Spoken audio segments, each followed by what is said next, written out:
too many books. I have no idea what I'm going to do with all of these. If you didn't see my last video, go back and watch that. But basically, these were all under my old TV unit and I got a new one. And now I need to work out where my whole book collection is going to live. So many books. How cute is my Winnie the Pooh mug?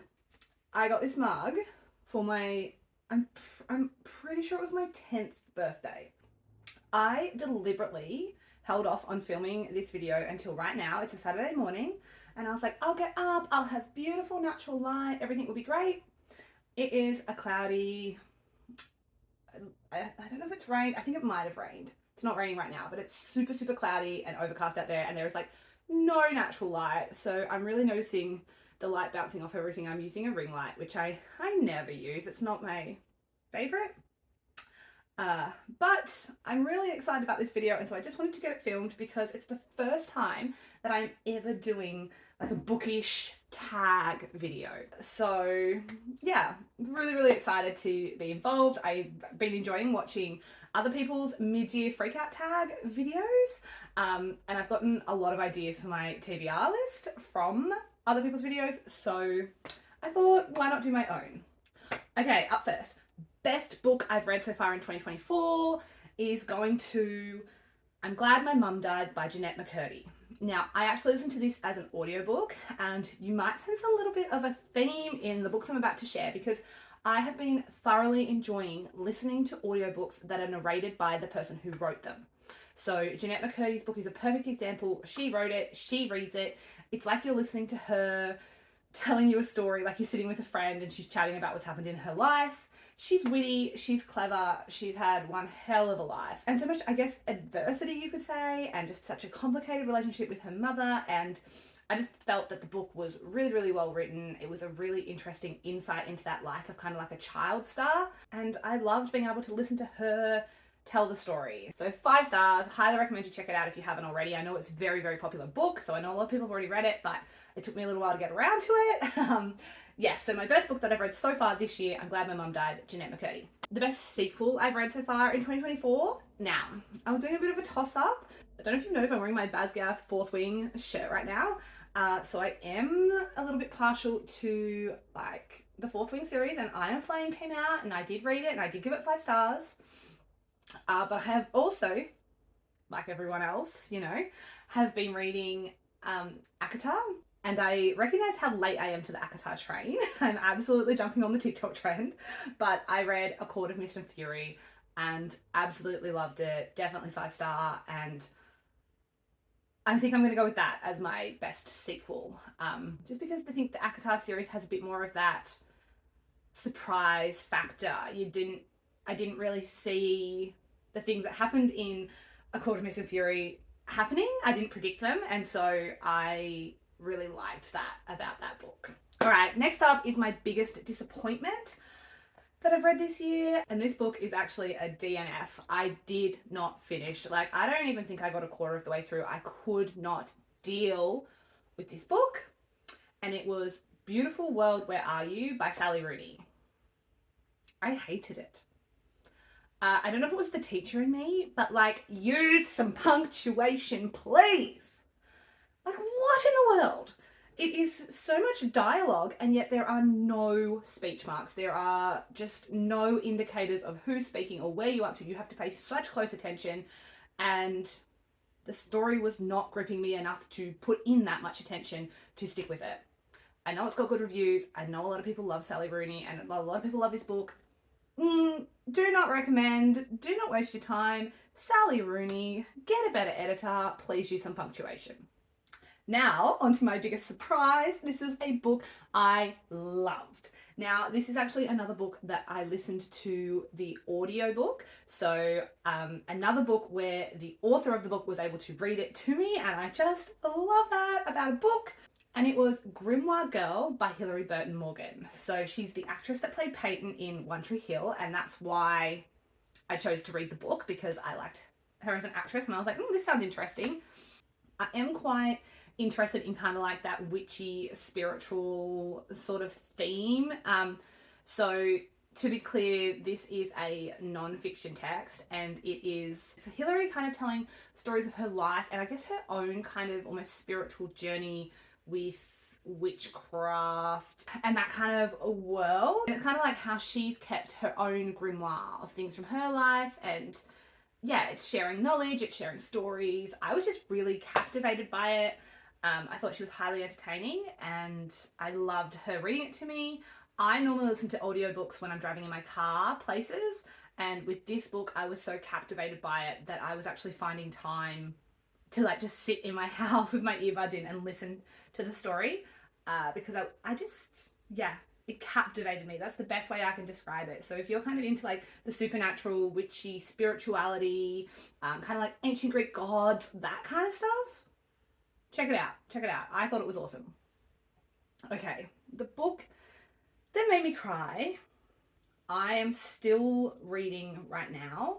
And again, it's an audiobook and the author is reading the book to you. The book is Heartstrong by Elodie Pullen. And if you haven't heard of Elodie Pullen, her partner was Alex Chumpy Pullen, who was an Australian snowboarder, really, really well renowned in snow sports. And he was, I think he was 32 when he tragically passed away in a spearfishing accident, completely out of the blue. You know, he was fit, he was an athlete. It was just completely unexpected. And so the book tells the story from Elodie's perspective of how they met, their relationship, some of her childhood. There's a little part done by Chumpy's dad, and he actually speaks and reads that in the audiobook, and it is just heartbreaking, like talking about Chumpy's earlier life, talking about how they all reacted when they got the call that Chumpy had died. Like, this book just pulls at your heart, and the fact that they're reading it themselves and it's their voices, and you can hear the wavering in their voice and you can hear the emotion and how fresh it is still to them, and it's just heartbreaking, but it's beautiful. I'm probably halfway through, but I'm including it in this because there has not been another book that I've read this year that has made me cry, and this one has just really, really got me. I highly recommend listening to the audio version of this book because it is beautiful.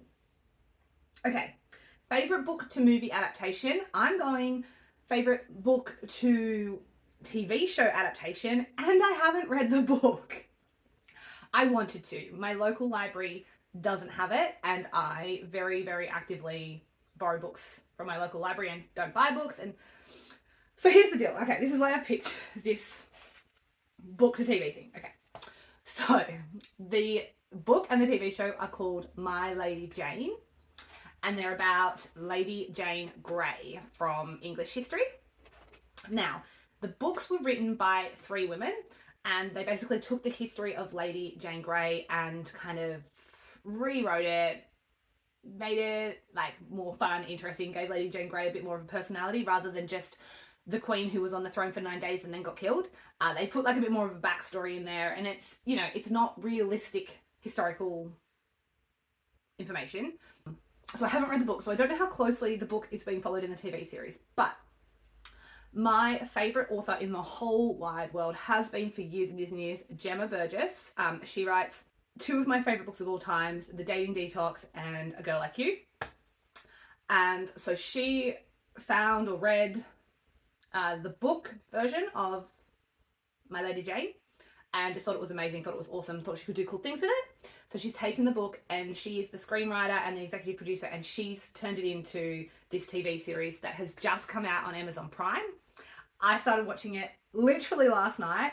I watched 3 episodes back to back, like boom, boom, boom, because I just got so captivated and hooked on it. There's only 8 episodes in the series, so now I'm like, how do I drag this out so it doesn't end? But I'm loving it. It's witty, it's funny, it's sweary, it's like girl power. I am loving it. Amazon Prime, My Lady Jane, check it out. New release I haven't read yet, but I want to, is one that I've seen on so many of your Midyear Freakout Tag videos, and that is Just for the Summer by Abby Jimenez. I hope I said her name right. Apologies if I didn't. Yeah, I've heard so many good things about it. It is on my reservation list at the library. Can't wait to get my hands on it. Really looking forward to it because I've just heard such great things. And the last tag is, what books do you need to read by the end of the year? I have so many books reserved at the library right now. Like, it is wild. I can't wait for them all to start coming in.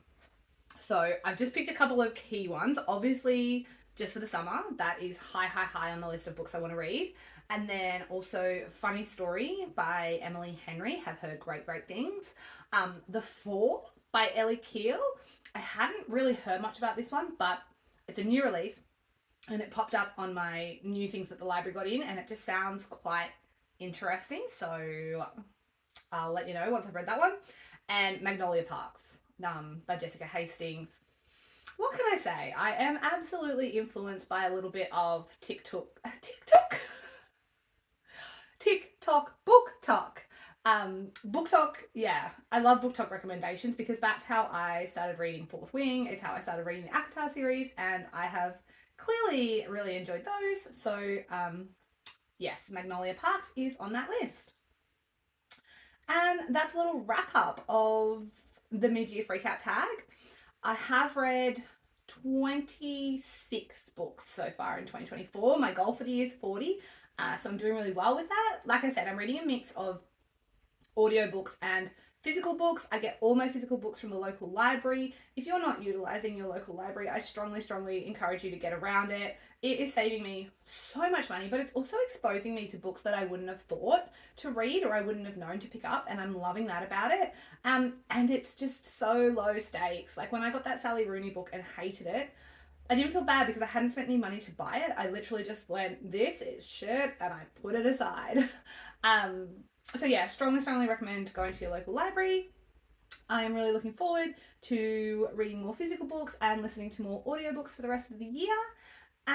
Let me know what you're reading. If you have any recommendations, any must reads, put them in the comments because I love to hear them. I'm constantly adding to my TBR, and I'll see you in the next video. Bye guys.